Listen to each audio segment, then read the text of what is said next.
Mothers ડેની ઉજવણીની સિક્કાની બીજી બાજુની કડવી વાસ્તવિકતા. દેશમાં અને વિશ્વમાં મધર્સ ડેની ઉજવણી કરે તેની સાથે માતા પિતાને વૃદ્ધાશ્રમમાં મોકલવામાં આવે તો ઉજવણીનો શું અર્થ? ગોકુલધામ નાર ખાતે વૃદ્ધાશ્રમમાં રહેતા માતા પિતા સાથે મધર્સ ડેની ઉજવણી કરતા અશ્રુ વહ્યા. માતૃદેવો ભવ, એક માતા સો શિક્ષકની ગરજ સારે જેવા વિધાન માત્ર કાગળ પર જ અંકિત રહેતા હોય તેમ આજે મે માસના બીજા રવિવારે દેશ સહિત વિશ્વમાં મધર્સ ડેની ઉજવણી કરવામાં આવે છે અને તેની બીજી બાજુ માતા પિતાને વૃદ્ધાશ્રમમાં મોકલવામાં આવે તો શું કામની આ ઉજવણી? ગોકુલધામ નાર ખાતે વૃદ્ધાશ્રમમાં રહેતા માતા પિતા સાથે મધર્સ ડેની ઉજવણી દરમિયાન અશ્રુ વહેતા નિહાળી સવાલ ઉઠવા પામ્યાનું જાણવા મળ્યું છે. પ્રાપ્ત વિગતો અનુસાર મહાન લેખકો દ્વારા માતાને માતૃદેવો ભવ અને માતા સો શિક્ષકની ગરજ સારેના આલેખ કરે, પરંતુ એ આલેખન માત્ર કાગળ પર ભાસતા હોય તેમ આજે મે માસના બીજા રવિવારે દેશ સહિત વિશ્વમાં મધર્સ ડેની ઉજવણી કરવામાં આવતી હોય છે. ત્યારે એ ઉજવણીના સિક્કાની બીજી બાજુ નિહાળતા ગોકુલધામ નાર ખાતેના વૃદ્ધાશ્રમમાં વર્ષોથી સંતાનો પોતાના માતા પિતાને છોડી જાય અને જવાબદારીમાંથી મુક્ત થતા હોય તેવા સમયે વૃદ્ધાશ્રમમાં રહેતા માતા પિતા સાથે જ્યારે મધર્સ ડેની ઉજવણી કરવામાં આવે અને તે સમયે અશ્રુ વહેતા નિહાળીએ ત્યારે સ્વાભાવિક રીતે જ લાખો કમાતા હો ભલે મા બાપ જેથી ના ઠર્યા તે લાખ નહીં પણ રાખ છે એ માનવું ભૂલશો નહીં ને ઉક્તિ કંઠે આવી જાય ની સાથે પીપળ પાન ખરતા હસતી કુપડિયા મુજવીતી તુજ વીથશે ધીરી બાપુડિયા જો સમાજમાં આવી જાય તો કદાચ આ દેશમાં વૃદ્ધાશ્રમની જરૂર નહીં પડે. ત્યારે આ મધર્સ ડે પર જે સંતાનો પોતાના માતા પિતાને વૃદ્ધાશ્રમમાં મોકલે છે એ વાસ્તવિકતા સ્વીકારી માતા પિતાએ પોતાના ગૃહે લાવી મધર્સ ડેની ઉજવણી કરશે તો એ સાર્થક બનશેની ભાવના વ્યક્ત થતી જોવા મળી હતી.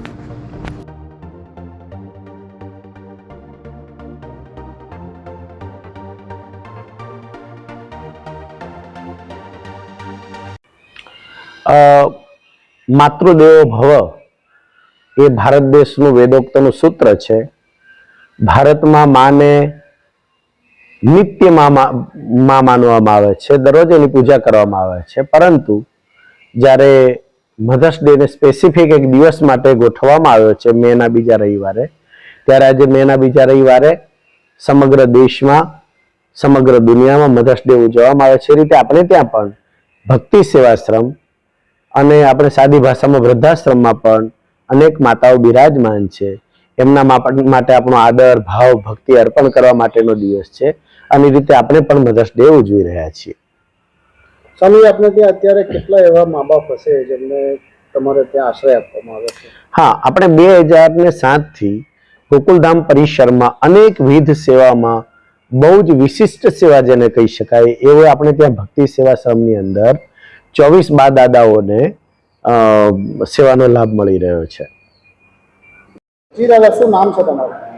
અશોકભાઈ ફુલાભાઈ પટેલ. તમે ક્યાંથી છો અને અહીંયા ઘડી શા માટે? આમ મૂળ ગામ મારું સુણાવ. આમ અમે મુંબઈ પનવેલમાં રહીએ છીએ વર્ષોથી, 114 વર્ષથી છે જૂની પેઢી. જો અત્યારે હાલ મારા છોકરાઓ દુકાન સંભાળે છે. હા, જો અહીંયા નાર ગોકુલધામમાં કેવી ફેસિલિટી છે? હે, નાર ગોકુલધામમાં સગવડ કેવી મળે છે તમને? એકદમ સરસ, સારામાં સારી, એટલે અહીં રહું છું. અને સુખદેવ સ્વામી જેવા સંતના સાનિધ્યની અંદર કોઈ જાતની તકલીફ નથી અમને. કેટલા વર્ષથી છો અહીંયા? અહીં 3 વર્ષ થયો, આ ચોથું ચાલુ થશે. મારું નામ પટેલ કેશવલાલ શિવજી સાંકલા. હું કચ્છ લખપત તાલુકામાં દયાપર ગામનો રહીશ છું. હું અહીંયા 5 વર્ષથી રહું છું અને મને જાણવા પ્રમાણે આ સંકુલની અંદર લગભગ ઘણા આવ્યા અને ઘણા ગયા, પણ ભગવાન નામની વસ્તુ નથી. કારણ કે આ લોકો બધા માન્ય શું કામ ના માને? કારણ કે હું ભગવાનની વાત સિવાય બીજું કાંઈ કરું નહીં. અમારે અત્યારે સત્સંગી જીવનનું વાંચન ચાલે છે.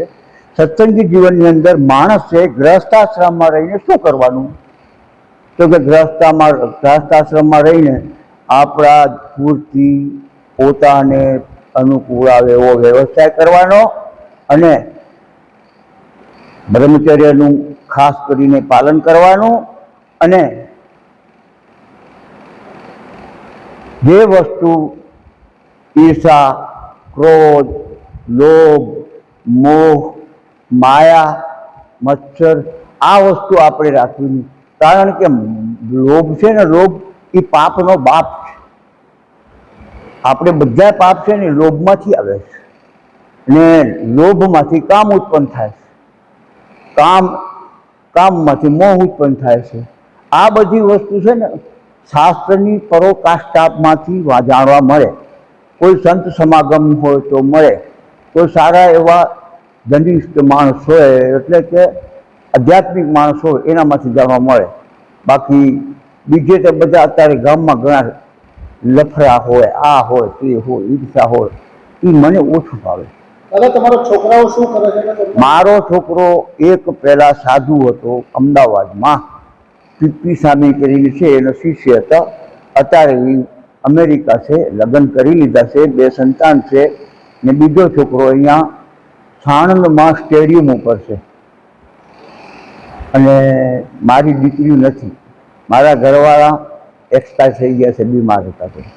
બીમારમાં મારી જેટલી સંપત્તિ હતી મેં એમાં વેડફી નાખી છે. અને હવે અત્યારે હું હાવ લો લંગર થઈ ગયો છું, એટલે અહીંયા આવ્યો છું. અને મારું ઘરે ખાવાનું કોઈ બનાવનારું નહોતું, એટલે આવ્યો છું. બાકી કેવી છે? હે, અહીંયા સગવડ કેવી મળે છે આપણે? અહીંયા સગવડ આ હિન્દુસ્તાનની અંદર જેટલા વૃદ્ધાશ્રમ છે ને એનામાં ક્યાંય નથી.